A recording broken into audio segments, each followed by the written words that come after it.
veut faire de l'enrichissement en milieu forestier, on va être à la recherche des puits de lumière naturels en forêt. Ici, j'en vois un peu plus loin, on va se rapprocher.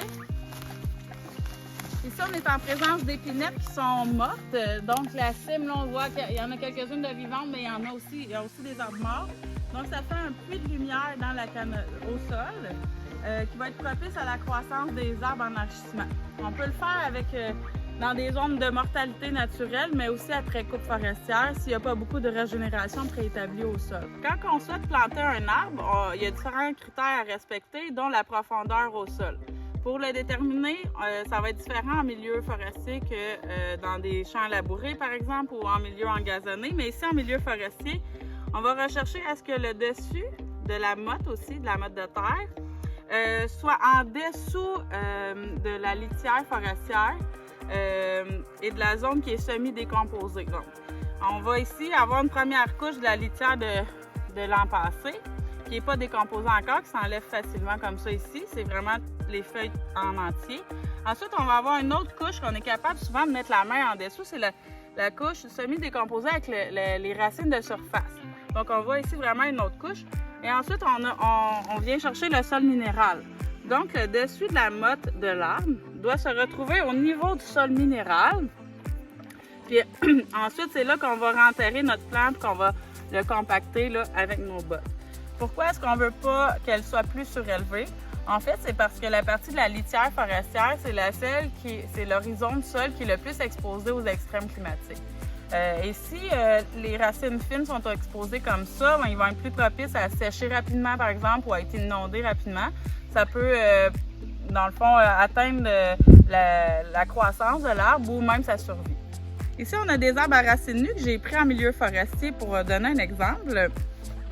Donc, pour planter des arbres à racines nues, c'est un peu plus complexe que des arbres en récipient là, avec une motte de terre. On a par exemple ici un frêne. Ce qu'on retrouve, en fait, on a la tige et le système racinaire. Pour distinguer où est le collet, finalement, où est le niveau là, de distinction entre la racine et la tige, on va regarder de manière plus rapprochée. Ici, on a un renflement. Donc, on a la tige. Elle peut être courbe, ça, c'est pas grave, mais à un moment donné, on a un gonflement de la racine, puis vraiment après ça, les racines fines. Donc, ce qu'on souhaite, c'est que la partie gonflée, des fois c'est subtil, mais la partie gonflée, on veut qu'elle soit enterrée complètement, donc par-dessus. Puis ici, c'est un arbre qui vient du milieu forestier. On le voit exactement où est-ce que le niveau d'humidité arrête, là, où est-ce qu'il y avait le niveau de terre. Donc, la partie gonflée fait partie du système racinaire. Il y a des réserves là-dedans. Donc, pour tout arbre on voit là, nettement là, la partie gonflée, on doit enterrer au-delà de cette limite-là. Donc, quand on souhaite planter un arbre, ici, on a un arbre à racines nues. On va faire un trou là, avec notre pelle en forme de T. OK? Je vais vous expliquer pourquoi ensuite. Donc, en forme de T.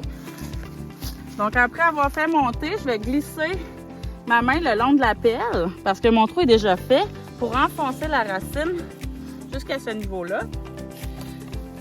Puis ici, ce qu'on va s'assurer, c'est que le niveau du collet soit au niveau du sol minéral, donc en dessous de la litière forestière et de la zone peu décomposée. On va vraiment mettre le collet au niveau du sol minéral. Donc ensuite de ça, on va tenir la tête de l'arbre pour donner nos coups de botte, nos coups de talon. Souvent, 2 coups de talon, 2 ou 3 coups de talon vont suffire. Puis en tenant la tête, ça va permettre d'atteindre une verticalité de l'arbre. Puis en tirant juste un petit peu, si l'arbre ne se soulève pas, ça veut dire que la compaction est suffisante. Donc ici, on a notre arbre qui est bien planté. Donc quand on veut faire notre trou pour implanter notre arbre dans le sol, on va faire un T. On donne 2 coups de pelle, comme ça, pour pouvoir insérer notre arbre. Et pourquoi un T? Parce qu'en fait, si on donne juste un coup de pelle, ça va faire un effet de sablier. Ce qui fait en sorte que quand on va planter notre racine, qu'on va donner nos 2 coups de botte, ce que ça va faire, ça va écraser le dessus du sablier, mais pas le dessous. Donc, le système racinaire, il va y avoir une poche d'air à ce niveau-là qu'on ne souhaite pas avoir. Donc, en faisant 2 coups de pelle, on va casser le sablier, on va mélanger le sol un peu. Ça va permettre de faire une belle compaction là, à tous les niveaux du système racinaire.